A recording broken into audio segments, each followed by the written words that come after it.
Welcome to TJ9 News.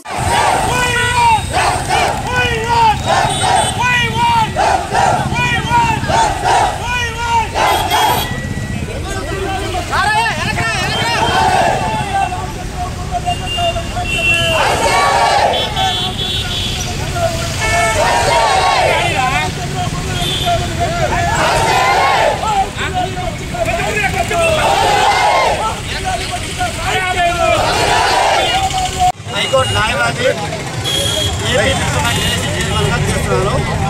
ఈరోజు బాపట్ల జిల్లా చీపురుపాలెం site ముఖద్వారం అంటే చీపురుపాలెం కెనాలు బాపట్ల జిల్లా అడవిపల్లిపాలెం వద్ద ఒక వంపు తిరిగి సముద్రంలో కలుస్తుంది.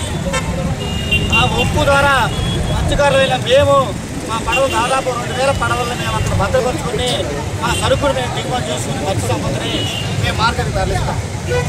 అలాంటి వంపుని గుంటూరు 2 ఎమ్మెల్యే గల్లా మాధవి భర్త గల్లా రామచంద్రరావు భ్రమరాంబ శ్రీ భ్రమర రిసార్ట్స్ అనే ఒక సంస్థ పెట్టుకుని తెలుగుదేశం నాయకులు ముర్లా వెంకట్రావుతో జీపీఏ కుదుర్చుకొని ఆ బీచ్ మొత్తం కూడా పెద్ద పెద్ద కొండరాలతో పూడ్చివేసి ఆ మొగను పూడ్చివేశారు.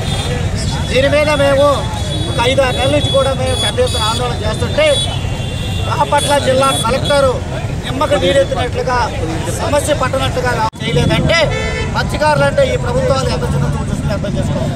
ఇప్పటికే బుర్లా వెంకట్రావు సర్వే నెంబర్ 492/2లో 99/2లో 4.5 ఎకరాలు సుమారుగా మాకు డీకేటీ పట్టా ఇచ్చిందని చెప్పి సముద్రం కాలువని పూడ్చివేశాడు. ఎంత దుర్మార్గం అండి! ఒక సముద్ర కాలువను పూడ్చాడంటే ఈ అధికారులు ఎంత ముద్ర నిద్రపోతారో చూడండి. మేము ఈ విషయం మీద పెద్ద ఎత్తున ఆందోళన చేస్తున్నప్పటికీ అనేక వార్తా కథనాలు టెలికాస్ట్ చేసినా కూడా ఈ ప్రభుత్వం కానీ రాజకీయ నాయకులు కానీ కలెక్టర్ నుంచి కానీ ఎటువంటి స్పందన లేదు. అందుకే నాకు ప్రత్యామ్నాయం లేక వేరే లేక మేము ఇవాళ రోడ్డున ర్యాలీగా వస్తున్నాము. ఇప్పుడు కూడా మేము కలెక్టర్ చెప్తాము, 24 గంటల్లో దీని మీద ఎంక్వైరీ వేసి యాక్షన్ తీసుకోకపోతే కనుక రాష్ట్ర వ్యాప్తంగా మత్స్యకారులు కలుపుకుని సంఘాలు కలుపుకుని మేము ఉద్యమం తీవ్రతరం చేస్తాము. రాజధానిలో ఉన్న సెక్రటరీని ముట్టడిస్తారని కూడా సందర్భంగా తెలియజేస్తున్నాము.